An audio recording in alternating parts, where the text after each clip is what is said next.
قبل أن آذن لكم إن هذا لمكر مكرتموه في المدينة لتخرجوا منها أهلها فسوف تعلمون لأقطعن أيديكم وأرجلكم من خلاف ثم لأصلبنكم أجمعين قالوا إنا إلى ربنا منقلبون وما تنقم منا إلا أن آمنا بآيات ربنا لما جاءتنا ربنا أفرغ علينا صبرا وتوفنا مسلمين. وقال الملأ من قوم فرعون أتذر موسى وقومه ليفسدوا في الأرض ويذرك وآلهتك قال سنقتل أبناءهم ونستحيي نساءهم وإنا فوقهم قاهرون.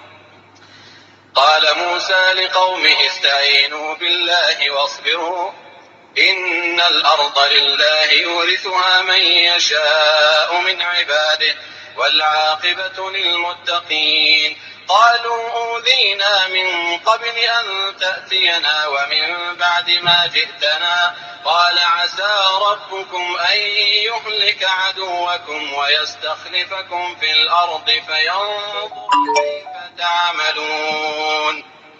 ولقد أخذنا آل فرعون بالسنين ونقص من الثمرات لعلهم يذكرون فإذا جاءتهم الحسنة قالوا لنا هذه وإن تصبهم سيئة يطيروا بموسى ومن معه ألا إنما طائرهم عند الله ولكن أكثرهم لا يعلمون.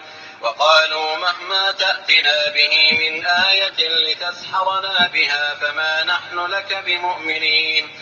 فأرسلنا عليهم الطوفان والجراد والقمل والضفادع والدم آيات مفصلات فاستكبروا وكانوا قوما مجرمين. ولما وقع عليهم الرجز قالوا يا موسى ادع لنا ربك بما عهد عندك لئن كشفت عنا الرجز لنؤمنن لك ولنرسلن معك بني إسرائيل. فلما كشفنا عنهم الرجز إلى أجل هم بالغوه إذا هم ينكثون فانتقمنا منهم فأغرقناهم في اليم بأنهم كذبوا بآياتنا وكانوا عنها غافلين.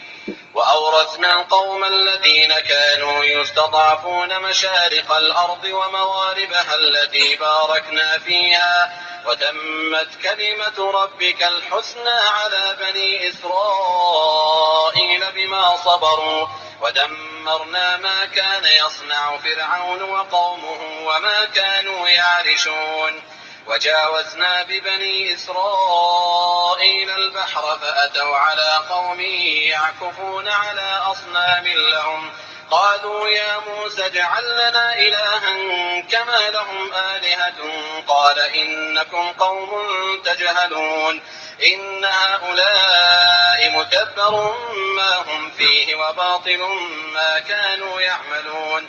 قال غير الله أبغيكم إلها وهو فضلكم على العالمين.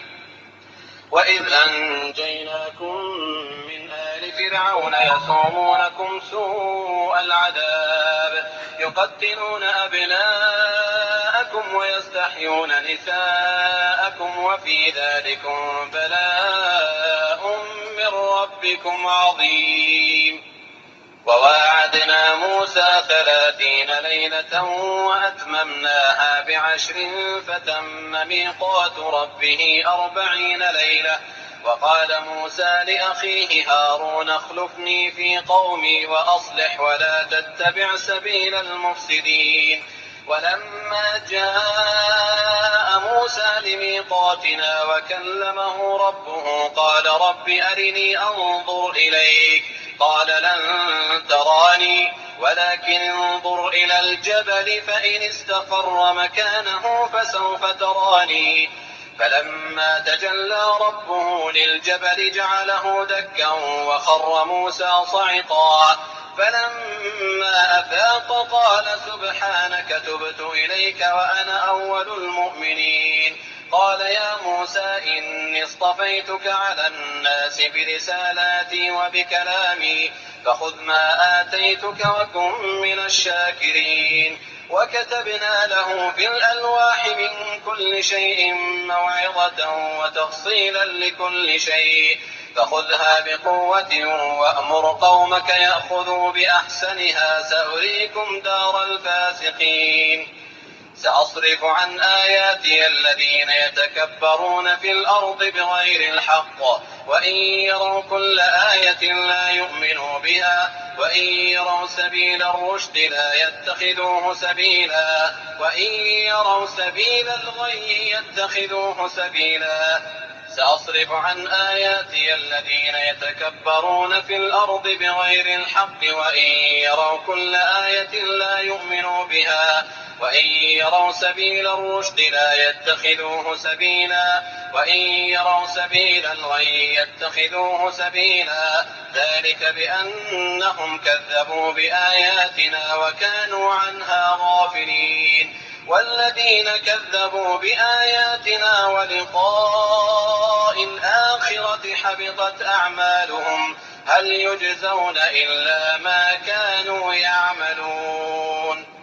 واتخذ قوم موسى من بعده من حليهم عجلا جسدا له خوار ألم يروا أنه لا يكلمهم ولا يهديهم سبيلا اتخذوه وكانوا ظالمين. ولما سقط في أيديهم ورأوا أنهم قد ضلوا قالوا لئن لم يرحمنا ربنا ويغفر لنا لنكونن من الخاسرين.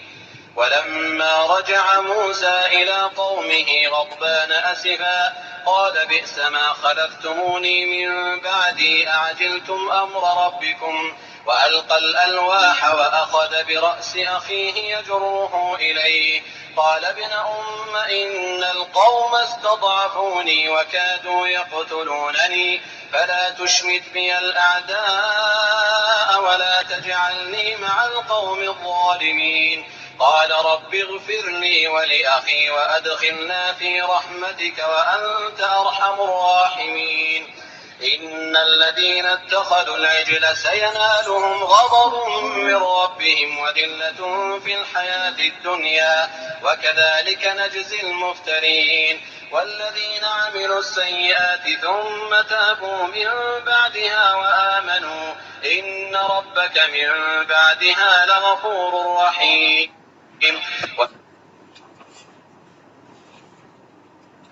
السلام علیکم ورحمۃ اللہ وبرکاتہ.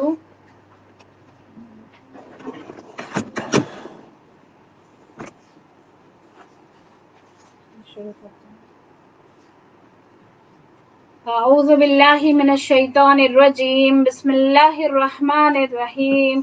ان الحمد للہ تعالی نحمده ونستعینه ونستغفره ونعوذ باللہ من شرور انفسنا ومن سیئات اعمالنا من يهد الله فلا مضل له ومن يضلل فلا هادي له واشهد ان لا اله الا الله واشهد ان محمدا عبده ورسوله صلی اللہ علیہ وسلم.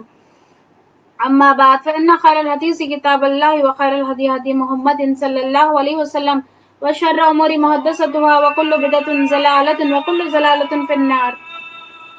تمام تعریف اور شکر اللہ تعالیٰ ہی کے لیے ہے. ہم اس کی تعریف کرتے ہیں، اس سے مدد اور معافی طلب کرتے ہیں. ہم پناہ مانگتے ہیں اللہ عز و جل سے خود کی برائیوں سے اور تمام برے کاموں سے. جسے بھی اللہ کی ہدایت ملے اسے کوئی گمراہ نہیں کر سکتا، اور جسے اللہ نے گمراہ کیا اسے کوئی ہدایت نہیں دے سکتا. ہم گواہی دیتے ہیں کہ عبادت کا حقدار صرف اللہ ہے اور کوئی اس کا شریک نہیں، اور محمد صلی اللہ علیہ وسلم اللہ تعالیٰ کے بندے اور رسول ہے. اللہ اپنی سلامتی بھیجے اپنے آخری نبی پر، ان کے اہل عیال پر اور ان کے صحابہ پر. حمد و صلات کے بعد یقیناً تمام باتوں سے بہتر بات اللہ کی کتاب ہے، اور تمام طریقوں سے بہتر طریقہ محمد صلی اللہ علیہ وسلم کا. اور تمام امور میں سے برے کام دین میں بدعت والے کام ہیں. ہر بدعت گمراہی ہے اور ہر گمراہی کا انجام جہنم ہے. رب اشرح لی صدری ویسر لی امری واحلل عقدۃ من لسانی یفقہوا قولی. آج ہم انشاءاللہ تعالیٰ سورۃ الاعراف، جیسے کہ جز 9 چل رہا تھا، سورۃ الاعراف آیت نمبر 142 سے ہم لیں گے انشاءاللہ تعالیٰ.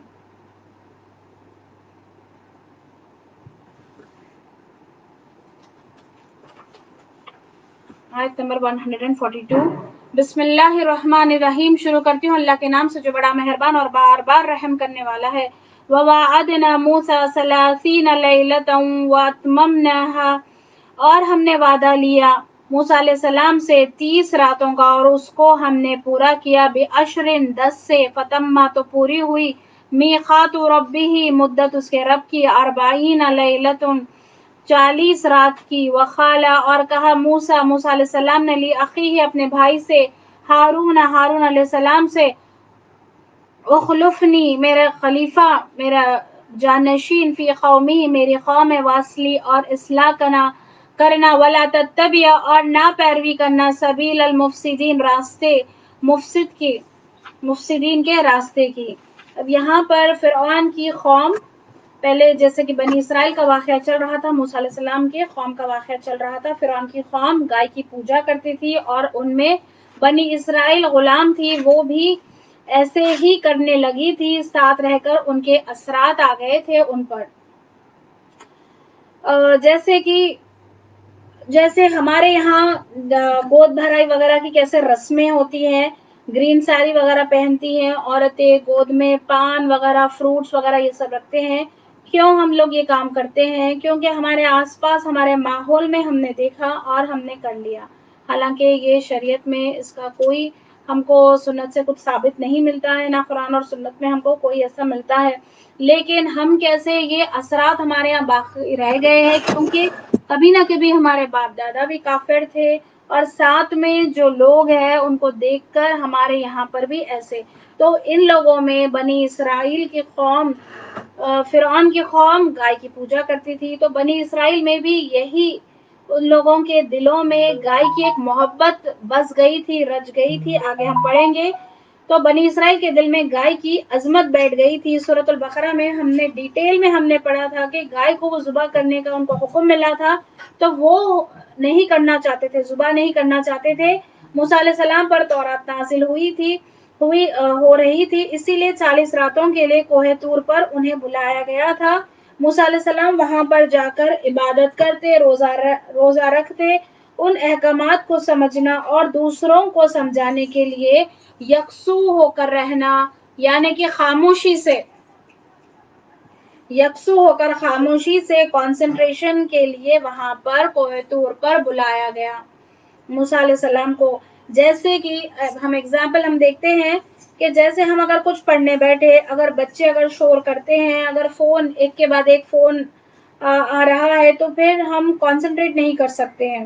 تو اگر ہم سیرت کا جائزہ لیتے ہیں تو نبی صلی اللہ علیہ وسلم وحی نازل ہونے سے پہلے 1 یا 2 سال سے پہلے ہی غار حرا میں یکسو ہو کر غور و فکر کرتے، تدبر کرتے.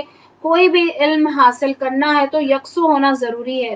دیکھیے ہمارے یہاں بھی ہم لوگ دیکھتے ہیں دن میں کیسے شور وغیرہ ہوتا ہے، بچوں کا شور یا کسی کا بھی ڈسٹربنس کچھ نہ کچھ ہوتا ہے. لیکن اگر ہم تھوڑا سا فجر سے پہلے اگر ہم خاموشی سے اگر کوئی چیز اگر پڑھے تو دیکھیے کتنے اچھے طریقے سے ہم کو سمجھ میں آتی ہے. فل کنسنٹریشن ہونا لازمی ہے. اگر ایسا ہم لوگ یکسو ہوں گے تو پھر ہم کو فل فوکس ہوگا.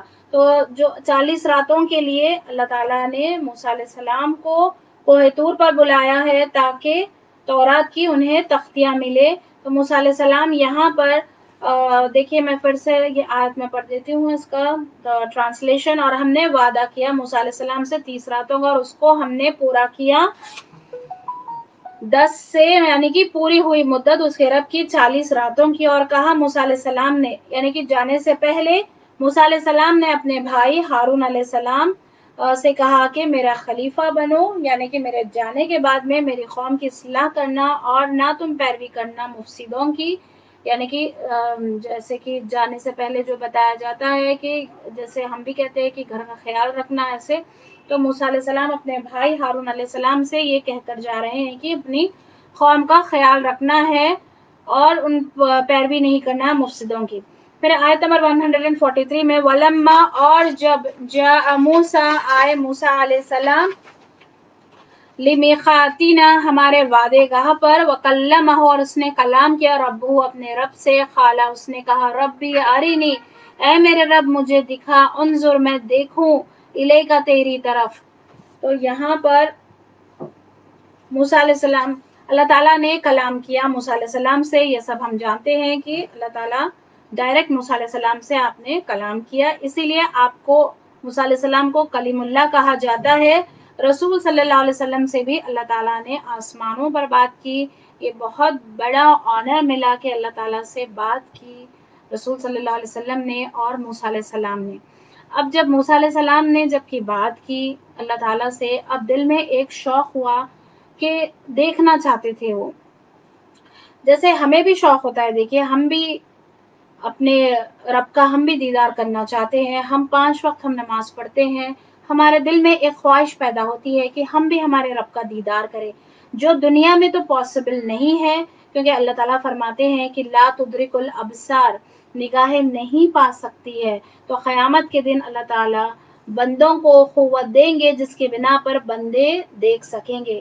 تو موسیٰ علیہ السلام نے کہا کہ میں دیکھنا چاہتا ہوں، اللہ تعالیٰ نے فرمایا یہاں پر لن ترانی، آگے دیکھیے خالہ کہا لن ترانی تو مجھے ہرگز نہ دیکھے گا، ولکنی اور البتہ انظر تو دیکھ، الی الجبل طرف پہاڑ کے، فإن پس اگر استقر وہ ٹھہرا رہا، مکانہ اپنی جگہ، فسوف ترانی تو تبھی تو مجھے دیکھ لے گا، فلما پس جب تجلی تجلی کی رب اس کے رب نے للجبل پہاڑ کی طرف، جعلہ اس کو کر دیا دکا وخرا ریزہ ریزہ اور گرے، وخرا اور گرے موسیٰ علیہ السلام صعیقا بے ہوش، فلما پھر جب افاقہ ہوش آیا، قالا اس نے کہا سبحانکا تو پاک ہے، تبتو میں نے توبہ کی، الیکا تیری طرف، وانا اور میں اول المؤمنین سب سے پہلے ایمان لانے والوں میں سے ہوں۔ تو اب یہاں پر موسیٰ علیہ السلام نے کہا کہ میں دیکھنا چاہتا ہوں، اللہ تعالیٰ نے فرمایا لن ترانی تو ہرگز مجھے نہیں دیکھ سکتا ہے۔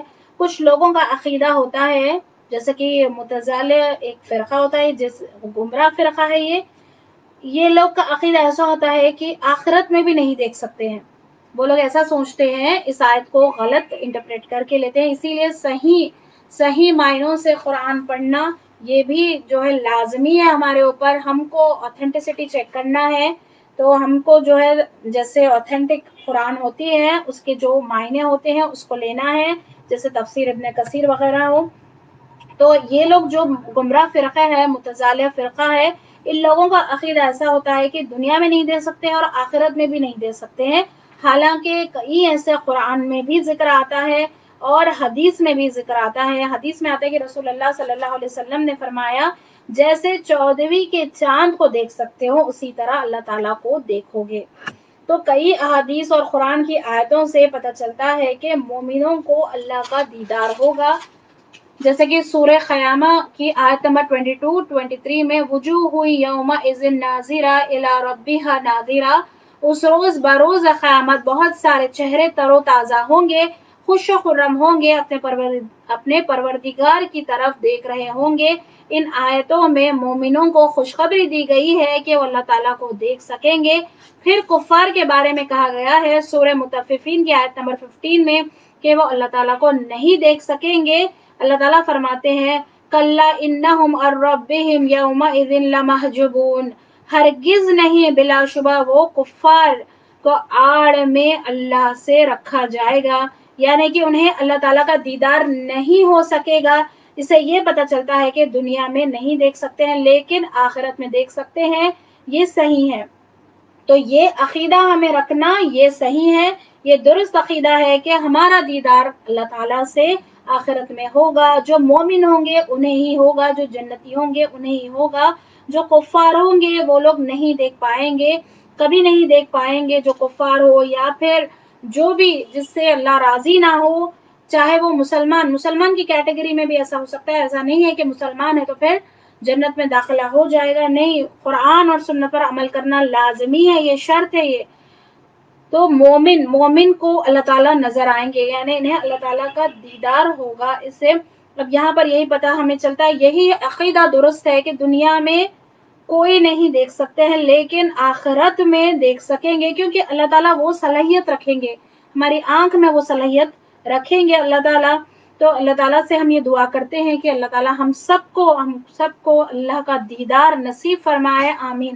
جو دنیا میں ہم اتنی محنت کر رہے ہیں، ہم اللہ کو راضی کرنے کے لیے اور آخرت میں اللہ کا دیدار، کیونکہ اس سے بڑی نعمت اور کوئی نہیں ہوگی، اللہ کا دیدار ہونے کے لیے ہم کو ہر وقت یہ دعا کرنا بھی چاہیے کہ ہمیں اللہ کا دیدار نصیب ہو۔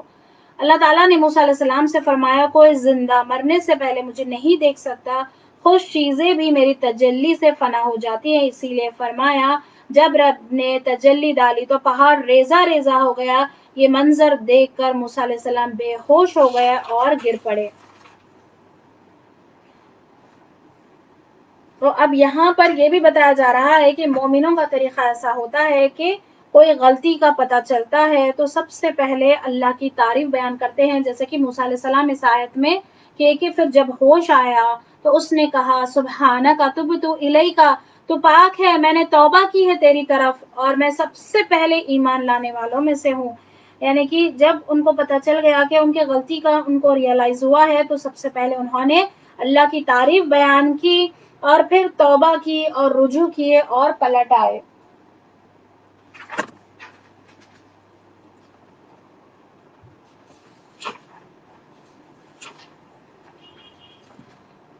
آیت نمبر 143۔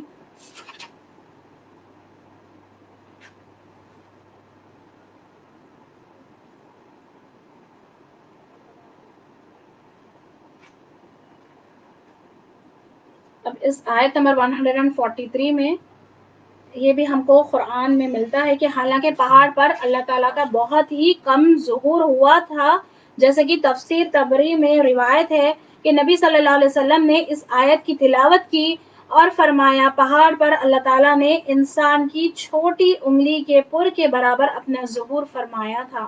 تو دیکھیے کہ کیسا حال ہوا کہ پہاڑ ریزہ ریزہ ہو گیا اور موسیٰ علیہ السلام بے ہوش ہو کر گر پڑے۔ ایک حدیث میں ہے کہ ابو سعید خدری رضی اللہ تعالیٰ عنہ سے روایت ہے کہ ایک یہودی نے آ کر رسول اللہ صلی اللہ علیہ وسلم سے شکایت کی کہ آپ کے ایک انصاری نے میرے منہ پر تماچا مار دیا۔ تو آپ کے ایک انصاری نے میرے منہ پر تماچا مار دیا۔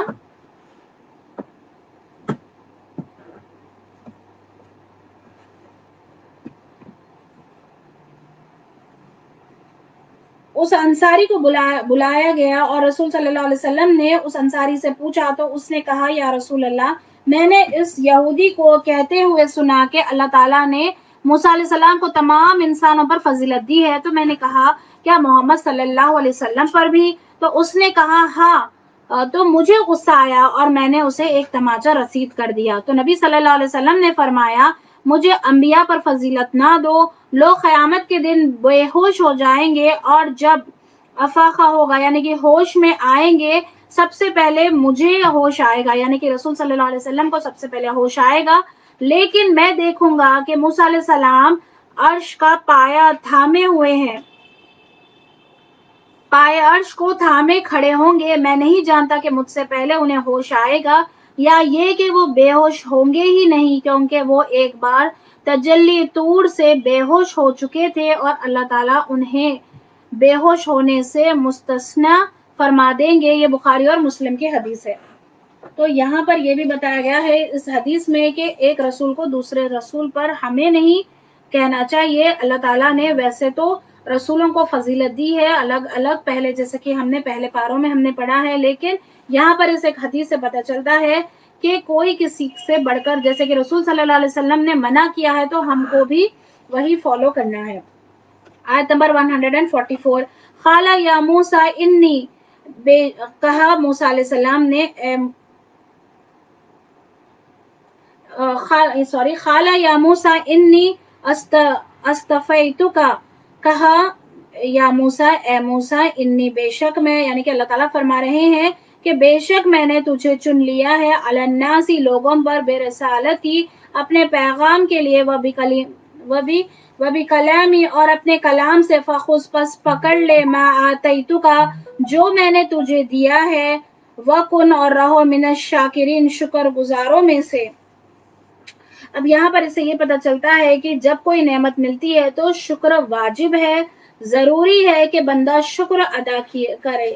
اللہ تعالیٰ خود چنتے ہیں نبیوں کو اپنے پیغام کے لیے، یعنی کہ اس میں کوئی چوائس نہیں ہوتی ہے کہ نبی خود سے ہو یا خود کی دعا سے، نہیں، بلکہ اللہ تعالیٰ نبیوں کو چنتے ہیں اپنے پیغام کے لیے، خاص لوگوں کو اللہ تعالیٰ چنتے ہیں۔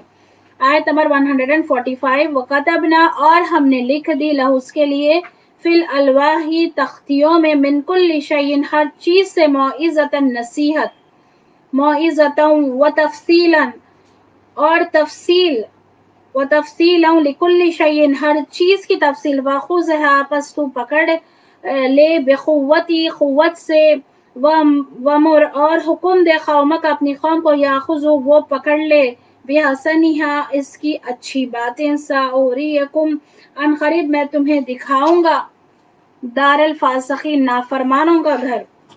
آیت نمبر 145 میں موسیٰ علیہ السلام کو اللہ تعالیٰ نے تختیاں دیے تھے، جو تورات جو ہے تختیوں کی شکل میں آئی تھی، تو تختیاں دی گئی، تمام احکام تھے اس میں، شریعت تھی۔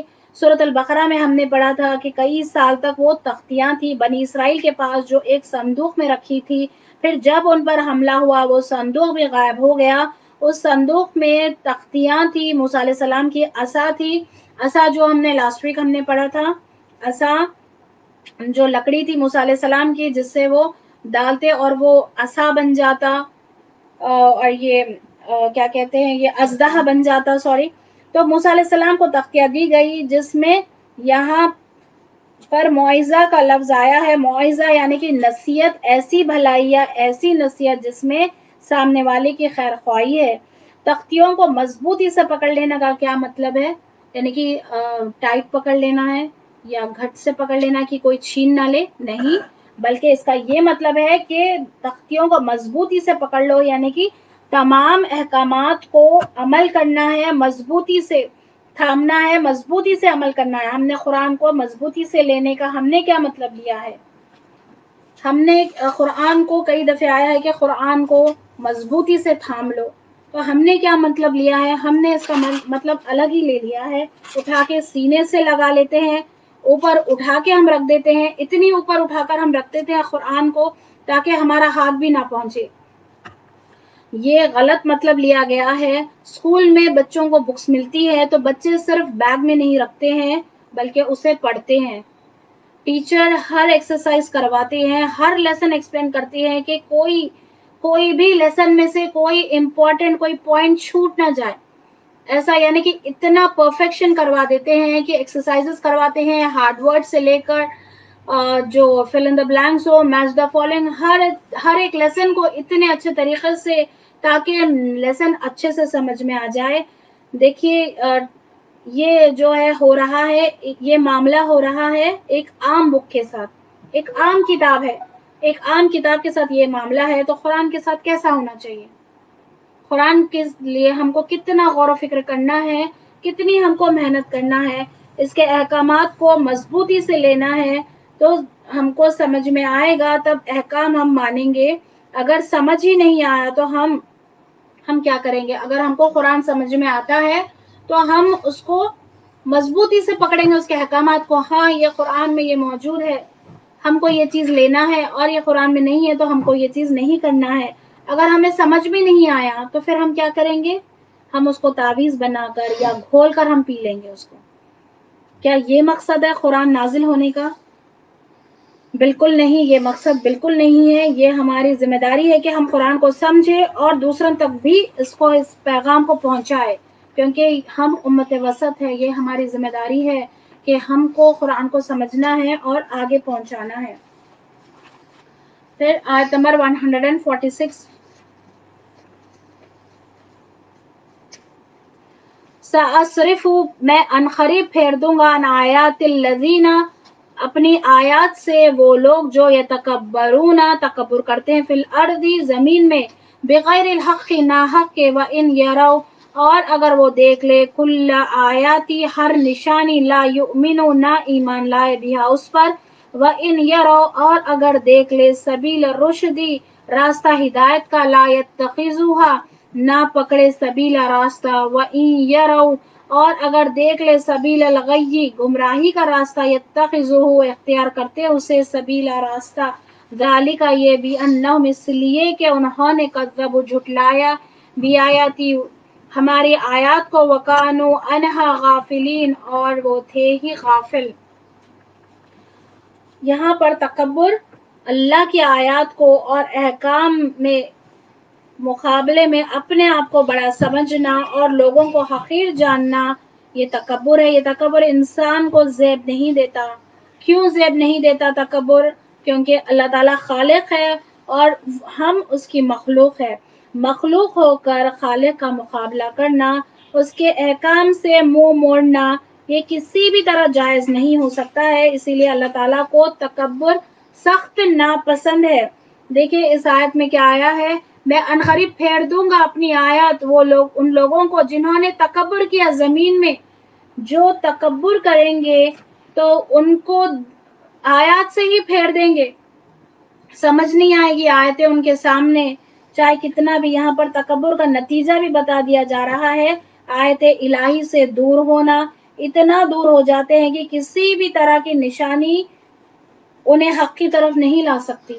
یعنی کہ ہر وقت قرآن پڑھ رہے ہیں، سمجھ میں کچھ آتا نہیں ہے، یا پھر تکبر کرتے ہیں تو دلوں میں اترتا نہیں ہے، اگر معنی سمجھ بھی جائے تو پھر عمل کرنے میں مشکل ہو جاتی ہے۔ تو اللہ تعالیٰ یہاں فرما رہے ہیں جو تکبر کریں گے انہیں اپنی آیات سے ہی پھیر دیں گے، اللہ تعالیٰ کی آیات سے پھیر دیں گے، ہدایت کا راستہ پکڑتے ہی نہیں اور گمراہی کے راستے میں فوری چلے جاتے ہیں۔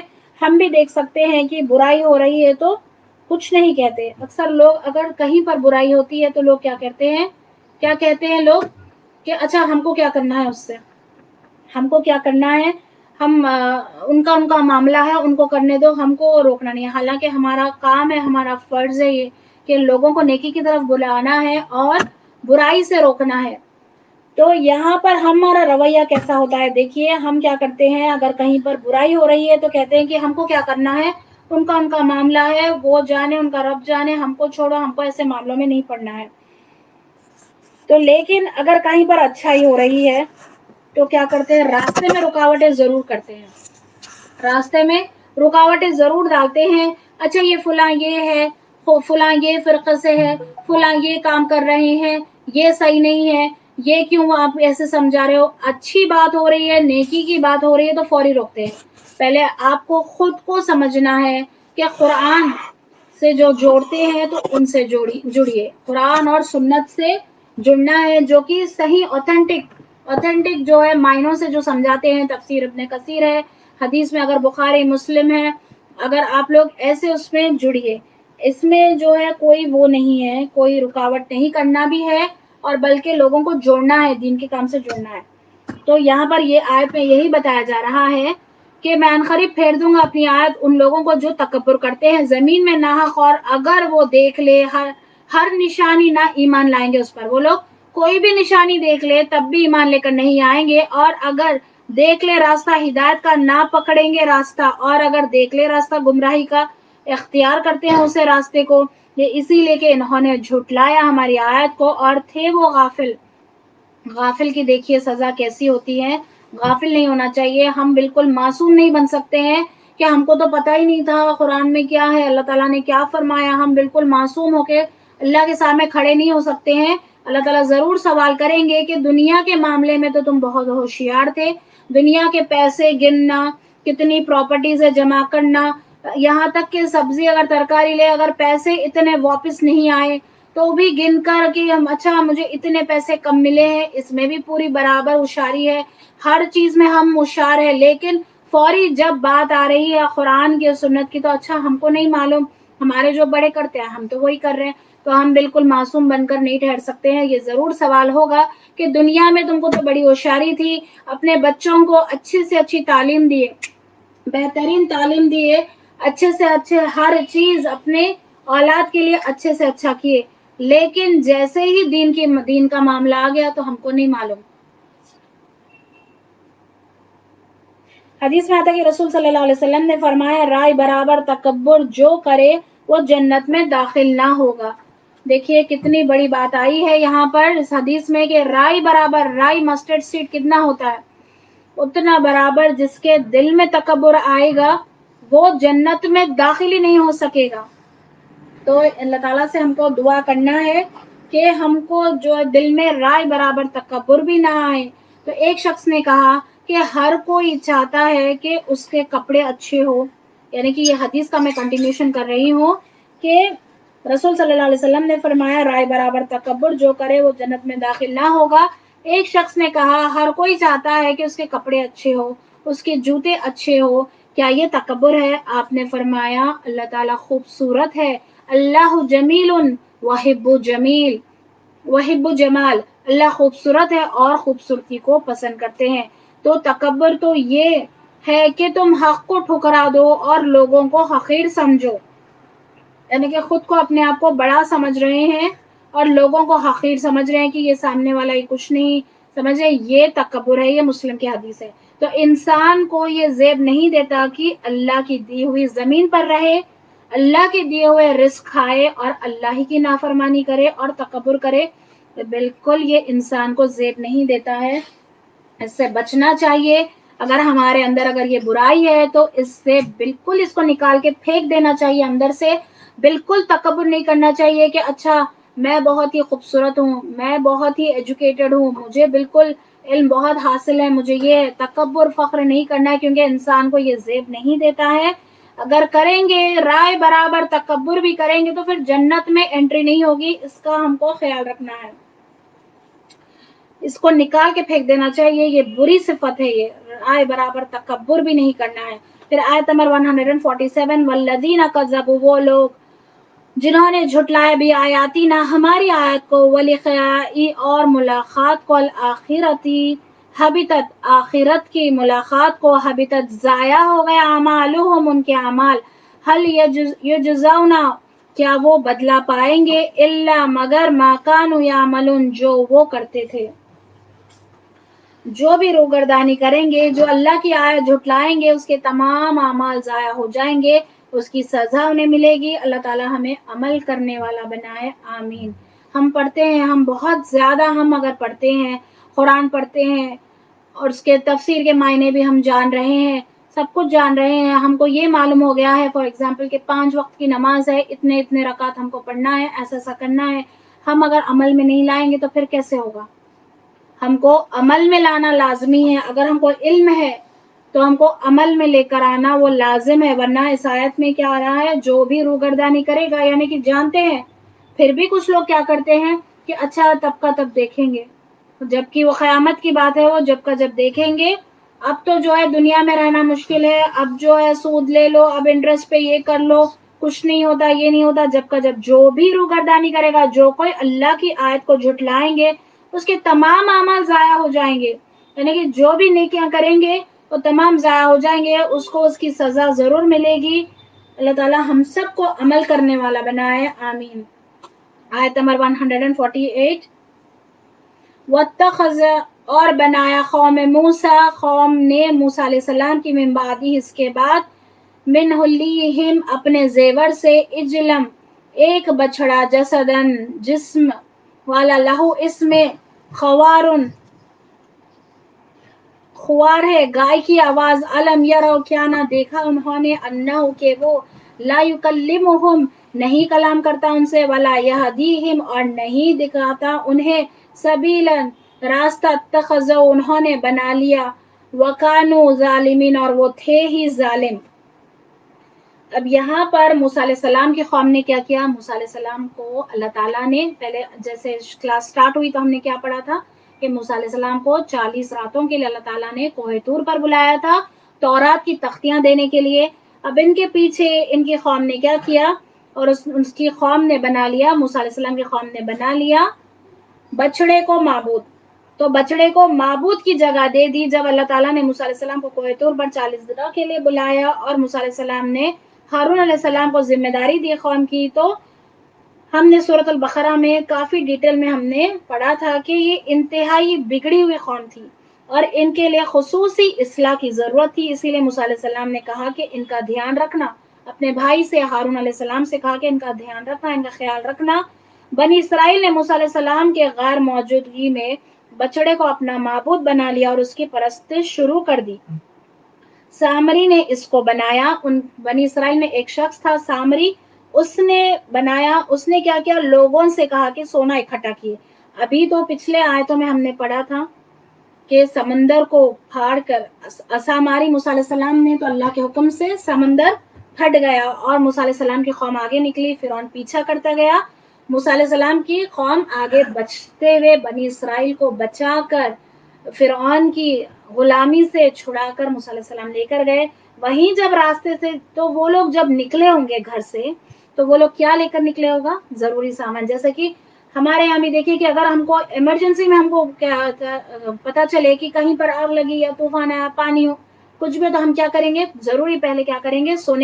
سونے وغیرہ ہو یا کوئی امپورٹنٹ پیپرز جو کچھ ہو، یہ چیزیں ہم لے کر فوری نکلیں گے وہاں سے۔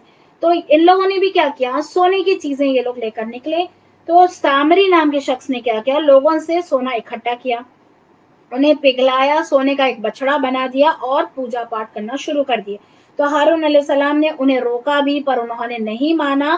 سورۃ البقرہ میں بھی ہم نے پڑھا کہ بچڑے کی محبت ان کے دلوں میں بس گئی تھی، ان کے دلوں میں رچ گئی تھی بچڑے کی محبت ان کے دلوں میں۔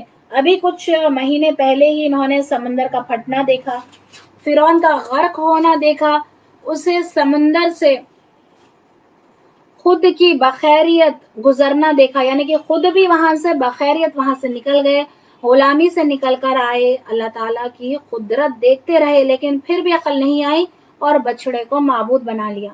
دیکھیے بگڑی ہوئی قوم ایسی تھی کہ موسیٰ علیہ السلام جبکہ نبی موجود ہے، ان میں موجود ہے، وہاں سے بچ کر نکلے سمندر سے، تبھی انہوں نے راستے میں دیکھا کہ کچھ لوگ، کچھ قوم کے لوگ بچڑے کی یہ لوگ پوجا کر رہے تھے۔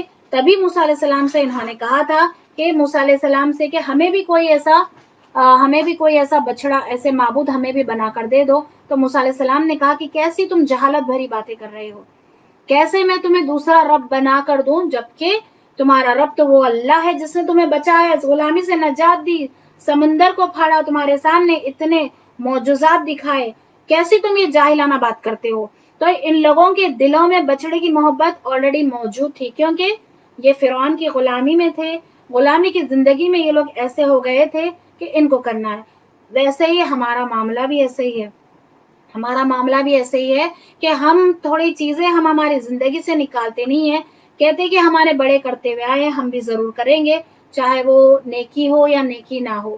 ہم یہ سوچتے ہیں کہ ہم نیکی کر رہے ہیں، لیکن میری بہنوں، نیکی وہی قابل قبول ہے جو قرآن اور احادیث سے ثابت ہے۔ یہ نہیں کہ آپ جس کو نیکی سمجھ کے کر رہے ہیں وہ نیکی نہیں ہوگی، بلکہ وہ گناہ میں ہو جائے گا، کیونکہ جو رسول صلی اللہ علیہ وسلم نے بتایا ہے وہاں تک ہی ہم کو چلنا ہے، جہاں پہ رک جاؤ فوری رکنا ہے، نو کوشچنس کے ہمارے بڑے غلط کیے، ہاں وہ لوگ کرتے ہوئے تو ہم نے دیکھیے یہاں پر قوموں کے حالات دیکھیے کہ کیسے کیسے یہ قومیں ہلاک کر دی گئی ہے، پچھلی قومیں جو ہے ہلاک کر دی گئی ہے۔ ان سب کا جواب یہی تھا جو آج ہم عام مسلمانوں میں، ہم ہمارے رشتہ داروں میں یہ بات ہم سنتے ہیں، قوموں نے بھی یہی جواب دیا تھا اپنے اپنے نبی سے کہ ہمارے باپ دادا جو کرتے ہوئے آئے ہیں، باپ دادا کا دین ہم چھوڑ دیں۔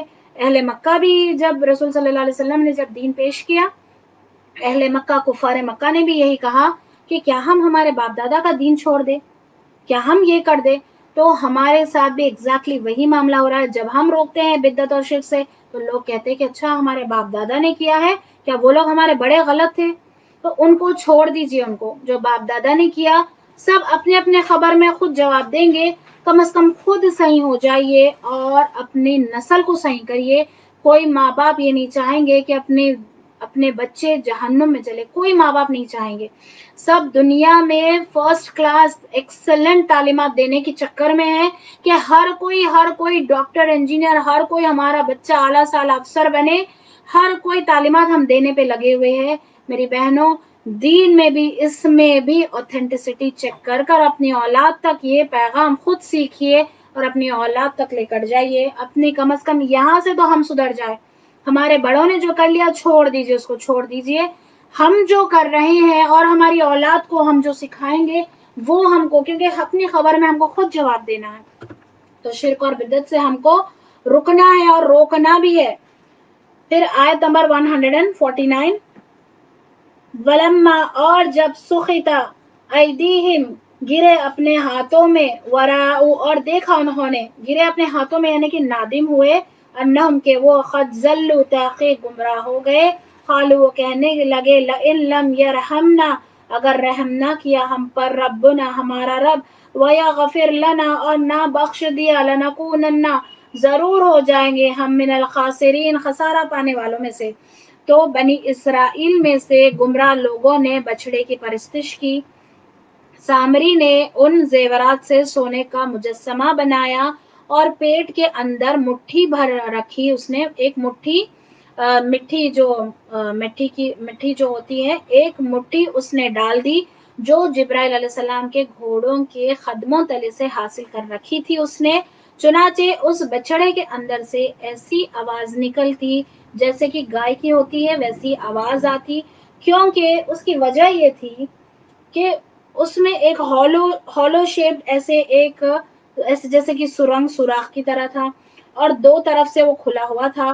تو دیکھیے جب بھی دو طرف سے کھلا ہو اس میں ہوا جاتی ہے تو آواز آتی ہے، تو ویسے آواز آئی، لیکن سامری نے انہیں بھٹکا دیا اور کہا کہ اس میں سے آواز آ رہی ہے۔ یہ سب موسیٰ علیہ السلام جب موجود نہیں تھے، جب آپ تورات کی تختیاں لینے گئے تھے، تب یہ سب ان کی قوم نے یہ کیا کام، جب آپ کوہ طور پر تھے، جب انہوں نے یہ قوم نے بچڑے کی پوجا شروع کی، اللہ تعالیٰ نے اس فتنے کی خبر دی موسیٰ علیہ السلام کو، جب آپ پہاڑ پر ہی موجود تھے، جب آپ نیچے نہیں آئے تھے، تبھی موسیٰ علیہ السلام کو خبر دی کہ قوم نے بچڑا بنا لیا، اس میں ہوا داخل ہو گئی اور آواز جب آنے لگی تو انہوں نے کیا کیا، بنی اسرائیل نے کیا کیا، ناچتے ہوئے یہ لوگ طواف کرنے لگے اور کہنے لگے کہ یہی ہے تمہارا اللہ تعالیٰ اور موسیٰ کے رب یہی ہے، اور موسیٰ علیہ السلام بھول گئے کہنا اور اس فتنے میں پڑ گئے۔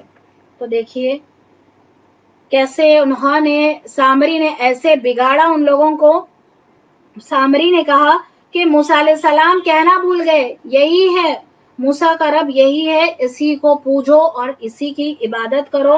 جب موسیٰ علیہ السلام واپس آئے اور نصیحت کیے اور جب یہ اپنے فعل پر نادم ہوئے، سمجھ میں آ گیا ان کو کہ یہ واقع ہم گمراہ ہو گئے تھے، تو کہنے لگے کہ اگر اللہ تعالیٰ ہم پر رحم نہ کرے اور مغفرت نہ کرے تو ہم خسارے میں رہیں گے اور ہلاک ہو جائیں گے، چنانچہ انہوں نے گناہ کا اعتراف کیا۔ پھر آیت نمبر 150 میں آتا ہے کہ وَلَمَّا رَجَعَ مُوسَىٰ اور جب لوٹے موسیٰ علیہ السلام الی قومہ اپنی قوم کی طرف، غضبانہ غصے میں بھرے ہوئے، آصفاً رنجیدہ، قَالَ بِئْسَمَا اس نے کہا کیا بری، خلفتمونی تم نے میری جانشینی کی، من بعدی میرے بعد، عاجلتم کیا جلدی کی تم نے، امرا حکم کی، ربکم اپنے پروردگار کی، وَأَلْقَى الْوَاحَ اور ڈال دے الواح تختیاں، وَأَخَذَ اور پکڑا بِرَأْسِ أَخِیہِ سر اپنے بھائی کا، یجرہ اسے کھینچنے لگے، الیہ اپنی طرف، قال ابن وہ بولے ابن امہ اے میری ماں کے بیٹے، ان القوم بے شک قوم میری، استضعفونی کمزور سمجھا مجھے، وقعدوا اور قریب تھے، یقتلوننی مجھے قتل کر ڈالتے، فلا تشمت پس خوش نہ کر بی الاعداء مجھ پر دشمنی، ولا تجعلنی اور مجھے نہ بنا یعنی کہ مجھے شامل نہ کرا، مع القوم الظالمین اس قوم کے ساتھ جو ظالم ہے۔ تو موسیٰ علیہ السلام نے اپنے بھائی ہارون علیہ السلام کے بال پکڑے اور کھینچے اپنی طرف، یعنی کہ ان سے پوچھا، کیونکہ وہ غصے میں آئے وہ کہ اتنا ان کو بچا کر لے کر آئے ہیں، سمندر پھاڑا گیا، ان کے لیے معجزات دکھائے گئے، فرعون سے نجات دلائی گئی، غلامی کی زندگی سے ان کو ہٹایا گیا، پھر بھی انہوں نے کیا کیا، اللہ کا شکر ادا کرنے کے بجائے انہوں نے کیا کیا، بچڑے کو معبود بنایا۔ تو ان کو غصے میں آ کر، غضب میں آ کر انہوں نے کیا کیا، اپنے بھائی ہارون علیہ السلام کو، کیونکہ ہارون علیہ السلام کو انہوں نے ذمہ داری دے کر گئے تھے کہ تم جانشین بننا، اس قوم کا خیال رکھنا، تو اسی وجہ سے موسیٰ علیہ السلام اپنے بھائی ہارون علیہ السلام کے بال پکڑے اور اپنی طرف کھینچنے لگے، کہا کہ کیا جانشی کی تم نے؟ ہارون علیہ السلام نے بہت اچھے انداز میں، بہترین انداز میں ہارون علیہ السلام نے جواب دیا، ہارون علیہ السلام نے کیا جواب دیا کہ اے میری ماں کے بیٹے، یہاں پر دیکھیے، یہاں پر غور کرنے والی بات ہے کہ محبت اور نرمی سے عام طور پر دیکھیے ہمارے یہاں کیسے ہوتا ہے کہ ایک بھائی اگر دوسرے بھائی سے یا کچھ کہتے ہیں تو کہتے ہیں کہ میں کیا کروں، وہ لوگ خود گمراہ ہو گئے تو میری کیا غلطی ہے اس میں، میں تو روکا تھا، ایسے جو ہے رویہ ہے. لیکن یہاں پر حکمت ہے، دیکھیے ہر آیت میں حکمت ہے کہ ایسے کیسے ان کو جواب دیا جائے، محبت اور نرمی سے کیسے جواب دیا جائے. انہوں نے کہا کہ میں نے سمجھایا انہیں قوم کو، لیکن انہوں نے مجھے کمزور سمجھا، انہوں نے مجھے کمزور سمجھا کہ انہوں نے مجھے کمزور جانا اور مجھے قتل کرنے پر آمادہ ہو گئے تھے. یعنی کہ اب دیکھیے ڈفرنس ہوتا ہے، پرسنالٹی میں بھی ڈفرنس ہوتا ہے. موسیٰ علیہ السلام کی بلڈ بہت ہی پرسنالٹی، بہت ہی زبردست پرسنالٹی والے، اور ان کا ایک رعب رہتا تھا.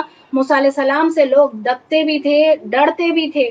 لیکن ہارون علیہ السلام میں پرسنالٹی ڈفرینٹ ہوتی ہے، تو وہ ہارون علیہ السلام اپنی قوم کو نہیں وہ کنٹرول کر پائے. انہوں نے کہا کہ انہوں نے مجھے کمزور سمجھ لیا اور مجھے قتل کرنے پہ آمادہ ہو گئے تھے، تو اپنی جان بچانے پڑی مجھے، اور مجھے خاموش ہونا پڑا، جس کی اجازت اللہ تعالیٰ نے ایسے موقع پر دے رکھی ہے کہ تم ایسا، یعنی کہ کبھی ہماری جان پر آ پڑے. کیونکہ اہل مکہ میں جب ایمان لے کر آتے، تب ان کے جان پر جب آ پڑی، جب ان کا قتل کرتے تو وہ لوگ زبردستی، یعنی کہ ایمان تو دل میں رہتا لیکن زبان سے کہتے کہ ہاں ہم ایمان لے کر نہیں آئے. تو ایسے موقع پر اللہ تعالیٰ نے اجازت دے بھی رکھی ہے. تو تم ایسا کر کے دشمن کو خوش ہونے کا موقع دے رہے ہو. ہارون علیہ السلام، دیکھیے ہارون علیہ السلام حالانکہ موسیٰ علیہ السلام سے بڑے بھائی تھے، انہوں نے اتنے اچھے طریقے سے انہیں سمجھایا کہ دیکھیے میں تو کمزور تھا، مجھے قتل کرنے کی انہوں نے جو ہے دھمکی دی ہے مجھے، تو میں کیا کرتا، میں کمزور پڑ گیا اور میں خاموش ہو گیا. تو لہٰذا دشمن کو خوش ہونے کا موقع مت دو. لہٰذا ہارون علیہ السلام نے بہترین جواب دیا. اس سے پتہ چلتا ہے کہ کبھی چھوٹے رہتے ہیں عمر میں جیسے کہ موسیٰ علیہ السلام، لیکن وہ صحیح ہوتے ہیں. کیونکہ انہیں کس بات پہ غصہ آیا تھا موسیٰ علیہ السلام کو کہ اتنی محنت سے بنی اسرائیل کو قوم فرعون سے نجات دلا کر یہاں پر معجزات دکھائے. ہم نے پڑھا ہے، لاسٹ کلاسز میں ہم نے پڑھا ہے کہ کس طریقے سے جادوگروں نے کیسے وہ لوگ ایمان لے کر آئے. تمام عید کا جشن کا دن تھا، تمام سب کے سامنے جو ہے بتایا گیا تھا کہ کیسے کیسے معجزات اللہ تعالیٰ نے موسیٰ علیہ السلام کو عطا کیے تھے. تو اتنی محنت سے ہم کو چھڑا کر لے کر آئے. یہاں پر جب آئے، جب 40 راتوں کے لیے اللہ تعالیٰ نے کوہ طور پر بلایا موسیٰ علیہ السلام کو، تب ان کی قوم بگڑ گئی. تب موسیٰ علیہ السلام کو غصہ آیا کہ ان کی خیر خواہی تھی، ایک معنی میں خیر خواہی تھی، کیونکہ وہ نصیحت کر گئے تھے کہ ہارون علیہ السلام کو کہ تم میرے قوم کا خیال رکھنا. اور ان کو جب ان میں موجود تھے تو وہ لوگ ڈر سے موسیٰ علیہ السلام کے خلاف ورزی نہیں کرے، تو وہ لوگ چپ تھے. جیسے ان کو موقع ملا کہ موسیٰ علیہ السلام کوہ طور پر گئے ہوئے ہیں، تو پھر انہوں نے کیا کیا، بچڑا بنا لیا اور معبود بنا لیا اور پوجا کرنے لگے. لیکن اب یہاں پر دیکھیے جب ہارون علیہ السلام نے ریزن بتا دیا تو فوری موسیٰ علیہ السلام نے اپنی غلطی مان لی اور اللہ تعالیٰ سے دعا کی، خود کے لیے بھی دعا کی اور اپنے بھائی کے لیے بھی دعا کی. اب یہاں پر دیکھیے آیت نمبر 151 میں قال رب اغفر لی، اس نے کہا، موسیٰ علیہ السلام نے کہا اے میرے رب مجھے بخش دے، والاخی اور میرے بھائی کو، وادخلنا اور ہمیں داخل کر، فی رحمتک اپنی رحمت میں، وانت اور تو ارحم الراحمین سب سے زیادہ رحم کرنے والا ہے. تو جیسے ہی غلطی پتہ چل گئی تو اللہ تعالیٰ سے دعا کی خود کے لیے اور بھائی کے لیے. بنی اسرائیل کسی بھی نبی کو نہیں چھوڑے، کوئی نبی کو انہوں نے نہیں چھوڑا. ہر نبی کو یہ لوگ ستاتے، ان پر الزام لگاتے. تورات اور انجیل میں یہ بات موجود ہے کہ انہوں نے الزام لگایا کہ قوم نے ہارون علیہ السلام سے کہا کہ انہوں نے معبود بنایا، اور ہارون علیہ السلام نے قوم نے ہارون علیہ السلام سے کہا کہ معبود بنا دو، تو ہارون علیہ السلام نے معبود بنا دیا اور بچڑا بنا دیا. اور ہارون علیہ السلام اور تمام بنی اسرائیل مل کر بچڑے کی پوجا کرتے رہے. نعوذ باللہ، یہ انہوں نے الزام لگایا تھا ہارون علیہ السلام پر. انہوں نے، یہودیوں نے جو ہے بنی اسرائیل جو ہے پیغمبروں تک بھی یہ لوگ الزام لگانے، یہ لوگ ذرا بھی نہیں ہچکچاتے تھے. نبیوں کا یہ لوگ قتل کرتے تھے، ناحق قتل کرتے تھے، ناحق کے، یعنی کہ دین کا پیغام یہ لوگ پہنچاتے. اور بنی اسرائیل یہودی نبیوں کو قتل کر ڈالتے تھے. اور یہاں پر دیکھیے ہارون علیہ السلام، ان کی تورات میں یہ بھی موجود ہے کہ ہارون علیہ السلام نے بچڑا بنایا. قوم نے آ کے ہارون علیہ السلام سے کہا اور ہارون علیہ السلام نے ان کے لیے بچڑا بنایا، معبود بنا دیا، اور ہارون علیہ السلام اور بنی اسرائیل مل کر بچڑے کی پوجا کرتے رہے. تو یہ لوگ ایسے ایسے الزامات لگاتے، پیغمبروں پر الزامات لگاتے یہ لوگ، اور خود شرک میں مبتلا ہوتے اور نبیوں کو الزام لگاتے. تو سب نبیوں پر الزام لگاتے. عیسیٰ علیہ السلام پر بھی الزام لگایا انہوں نے، موسیٰ علیہ السلام پر، ہارون علیہ السلام، یہاں تک کہ سلیمان علیہ السلام پر بھی. انہوں نے اپنے کوئی نبی کو نہیں چھوڑا، انہوں نے اپنے خود کے، کیونکہ یہ تمام نبی کس میں تھے؟ یہ بنی اسرائیل سے تھے یہ نبی. تو انہوں نے اپنے نبیوں کو نہیں چھوڑا، انہوں نے اپنے نبیوں کو نہیں چھوڑا. تو یہ لوگ ہمارے نبی کو پھر کیسے چھوڑیں گے؟ محمد صلی اللہ علیہ وسلم کو یہ لوگ کیسے چھوڑیں گے؟ آئے دن ہم سنتے رہتے ہیں کہ نبیوں کی یہ لوگ عزت نہیں کرتے ہیں، تو پھر ہمارے نبی کی یہ لوگ کیسے عزت کریں گے؟ لیکن آخرت کی جو ہے کامیابی کا معیار اسی لیے اللہ تعالیٰ نے یہی دیا کہ آخری نبی پر ایمان لانا ہے تو پھر نجات کا ذریعہ ہے. تو آخری نبی پر ایمان لانا ضروری لازمی ہے. آج جتنے بھی ہے دنیا میں، جنت میں اگر انٹری ہے تو پھر ایمان لانا، نجات پانا ہے تو محمد صلی اللہ علیہ وسلم پر ایمان لانا لازمی ہے. تو جو الزام یہ لگاتے تھے ہارون علیہ السلام نے بچڑا بنایا، قرآن یہ الزام مٹاتی ہے. یہ ہارون علیہ السلام نے نہیں، بلکہ یہاں پر قرآن میں اس شخص کا نام بھی بتا دیا گیا ہے کہ سامری نے بچڑا بنایا. انہوں نے جو الزام لگایا تھا سلیمان علیہ السلام پر بھی انہوں نے کیا الزام لگایا تھا؟ سورۃ البقرہ میں ہم نے پڑھا تھا کہ انہوں نے جادو کا الزام لگایا تھا کہ سلیمان علیہ السلام جادو کرتے تھے. تو قرآن میں یہ الزام سے بھی نبیوں کو بری کیا گیا ہے. الزام سے قرآن یہ الزام سے بری کرتی ہے، یعنی کہ ہارون علیہ السلام کو بھی اور سلیمان علیہ السلام کو، جو نبیوں پر ان لوگوں نے جیسے کہ مریم علیہ السلام، حضرت مریم علیہ السلام پر انہوں نے الزام لگایا تھا. تو قرآن یہ تمام الزامات مٹاتی ہے. قرآن مہمین ہے، مہمین یعنی محافظ، نگرانی کرنے والی ہے، حفاظت کرنے والی ہے. قرآن کی اس صفت کو یاد رکھیے کہ قرآن مہمین ہے، حفاظت کرنے والی ہے. تمام کتابوں کی حفاظت قرآن میں ہے. تو دوسری کتابوں میں انہوں نے تحریف کر دی یعنی کہ انہوں نے چینجز کر دیا. ان کے پوپس وغیرہ جو ہوتے ہیں، ان کے فادرز وغیرہ جو بھی ہے، انہوں نے کیا کیا؟ جو تورات میں ہو یا انجیل میں انہوں نے کیا کیا؟ چینجز کر دیا، تحریف کر ڈالی. ان کو جو ان کے مطابق یعنی کہ ان کو جو سوٹیبل تھا انہوں نے کیا کیا؟ وہ چینجز کر دیے. حالانکہ شراب، پورک وغیرہ یہ سب ان کے لیے بھی حرام ہے، لیکن انہوں نے کیا کیا؟ تحریف کر دی، انہوں نے چینجز کر دیے. یہاں پر تمام بتا دیا گیا ہے کہ جو ہے انہوں نے کیا کیا یہ لوگ کرتے ہیں، نبیوں کے ساتھ یہ لوگ کیا کیا الزامات لگاتے ہیں. تو پوری پرانی دوسری کتابوں میں انہوں نے تحریف کر دی، تو ان باتوں کو قرآن میں نازل کر دیا گیا ہے اور بتا دیا گیا ہے کہ کیا حق ہے. اس لیے دوسروں کو دیکھ کر ہم کو بھی فالو کرنا نہیں ہے، بلکہ ہم اور ہمارا گھرانہ مسلمان ہو، دکھنے میں بھی مسلمان ہو اور عمل میں بھی ہو. یعنی کہ صرف نام کے مسلمان نہ بنو میری بہنوں، بلکہ دکھنے میں بھی مسلمان بنو، یعنی کہ پردہ کرو، تمام احکامات کو مانو. یہ نہیں کہ آپ کو جو سوٹ ہوتا ہے وہ آپ لے رہے ہیں، آپ کو جو سوٹ نہیں ہوتا ہے تو پھر آپ چھوڑ رہے ہیں. ایسا کریں گے تو پھر دیکھیے ہم نے پچھلی ابھی آیتوں میں ہم نے پڑھا ہے کہ اللہ تعالیٰ آیتوں سے دور کر دیتے ہیں، پھیر دیتے ہیں دل کو پھیر دیتے ہیں. پھر گناہ نہیں لگے گا، قرآن سمجھ نہیں آئے گی، چاہے آپ کتنا بھی پڑھے. تو اگر آپ عمل میں نہیں لائیں گے تو پھر جو ہے بہت ہی یہ خطرے کی بات ہوگی میری بہنوں. تمام باتوں کو ہم کو فالو کرنا ہے میری بہنوں. کوئی یہودی کو دیکھ کر، کوئی کرسچن کو دیکھ کر یا کوئی غیر مسلمانوں کو دیکھ کر انہیں فالو نہیں کرنا ہے، بلکہ دین اسلام میں جو قرآن اور سنت میں جو بتایا گیا ہے ہم کو وہی فالو کرنا ہے. اور ہمارے گھرانے کو بھی یہی سدھارنا ہے، ہم کو ہمارے بچوں کو بھی یہی ہم کو تربیت اور تعلیم دینا ہے کہ اسلام میں ہم کو جو سکھایا گیا ہے وہی اول ہے اور وہی لازم ہم کو فالو کرنا ہے. وہی لازم، یہی ہے لازم پکڑنا. ہم جو ابھی ہم نے پڑھا تھا نا، مضبوطی سے تھامنا ہے. موسیٰ علیہ السلام کو جب تختیاں دی گئی تورات کی، مضبوطی سے تھامنا. ہم نے کیا کیا؟ مضبوطی سے ہم نے کیا کیا؟ سینے سے لگائے ہوئے ہیں، چومتے ہیں ہم قرآن کو. اتنی دفعہ اگر ہم پڑھ لیں گے تو ہمارا یہ کام بن جائے گا. ہم غلط طریقے سے ہم وہ کر رہے ہیں. حالانکہ بے شک قرآن میں شفا ہے، برکت ہے، لیکن اصل مقصد، مین مقصد ہدایت ہے، لوگوں کے لیے ہدایت ہے، اور تمام لوگوں کے لیے یہ ہدایت ہے. تو کوئی اور دوسرے مذہب کو، اس کے رسم و رواج ہم کو فائدہ نہیں دے سکتے ہیں. ہمارا دین سب سے الگ ہے، ہمارا دین سب سے جدا ہے. کوئی ملاوٹ نہیں ہو سکتی ہمارے دن میں کہ چلو ہم دیوالی بھی منا لیتے ہیں، ہم کرسمس بھی منا لیتے ہیں، ان کو ہم کرسمس کے لیے ان کو بھی ہم آگے بڑھا رہے ہیں، انکریج بھی کر رہے ہیں، ان کی پارٹیز میں شامل ہو رہے ہیں. نہیں، ہمارا دین سب سے الگ ہے، سب سے جدا ہے.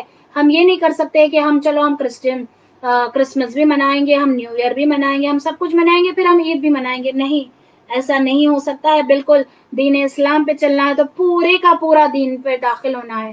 اللہ تعالیٰ نے فرمایا پورے کا پورا داخل ہو جاؤ دین میں.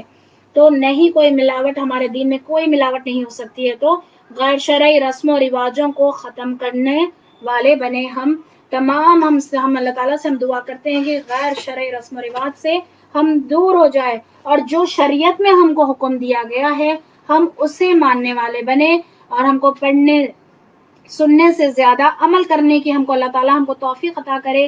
ہمیں تمام ہم جو بھی ہم پڑھیں اللہ تعالیٰ ہم کو عمل کرنے کی توفیق عطا فرمائے.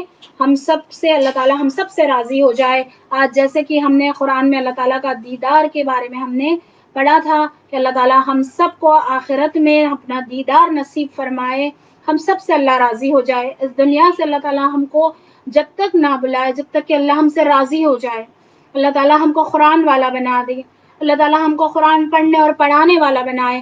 اس کام کو، اس کو ہم کو احساس والا بنا دے کہ یہ احساس ہو ہمارے دل میں کہ ہم کو قرآن کو آگے بڑھانا ہے، اس کو قرآن کا یہ پیغام کو ہمیں آگے لے کر جانا ہے. جو بھی ہم سے جو بھی غلطیاں ہو رہی ہے اللہ تعالیٰ ہم کو پڑھنے پڑھانے میں اللہ تعالیٰ ہم کو معاف فرما دے، اور ہم کو بہترین انسان بنائے، عمل کرنے والا بنائے. الحمدللہ آج ہماری یہ کلاس ہماری اینڈ ہوتی ہے الحمدللہ. وآخر دعوانا الحمدللہ رب العالمین. سبحانک اللہم و بحمدک نشہد ان لا الہ الا انت نستغفرک و نتوب الیک. سبحانک ربک رب العزت عما یصفون وسلام علی المرسلین والحمدللہ رب العالمین. جزاکم اللہ خیرن سسٹرز، آپ لوگوں نے سب نے اتنا وقت نکالا ہے، میں دل سے شکر گزار ہوں آپ کے کہ آپ لوگ اس طرف آ رہے ہیں الحمدللہ.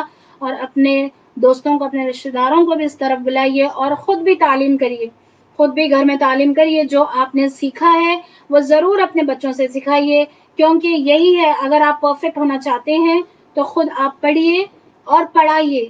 صحیح اوتھینٹک انفارمیشن، اوتھینٹک نالج آپ آگے بڑھائیے.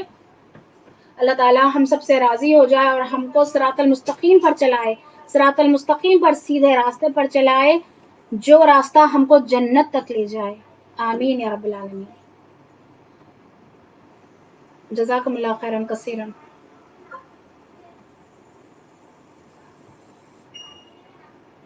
قال فرعون آمنتم به قبل أن آذن لكم إن هذا لمكر مكرتموه في المدينة لتخرجوا منها أهلها فسوف تعلمون لأقطعن أيديكم وأرجلكم من خلاف ثم لأصلبنكم أجمعين. قالوا إنا إلى ربنا منقلبون.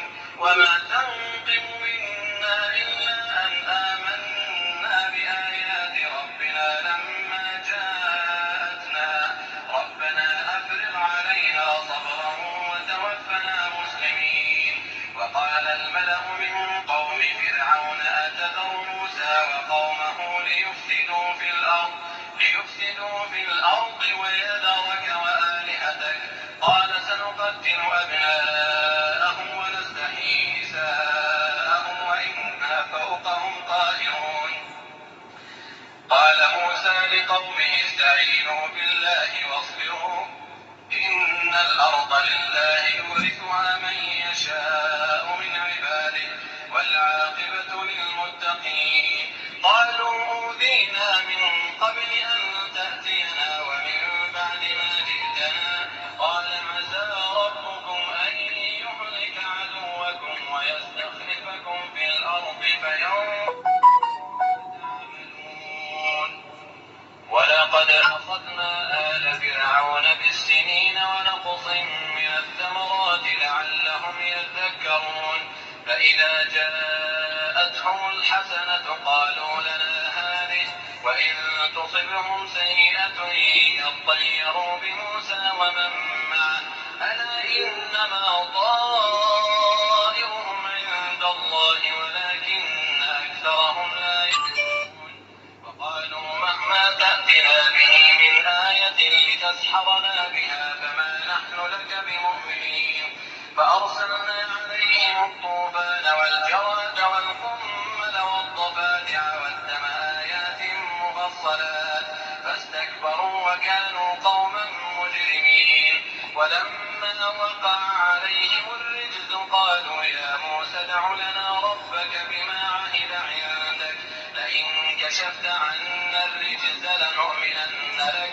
ولنرسلن معك بني إسرائيل فلما كشفنا عنهم الرجز إلى أجل هم بالغوه إذا هم ينكثون فانتقمنا منهم فأغرقناهم في اليم بأنهم كذبوا بآياتنا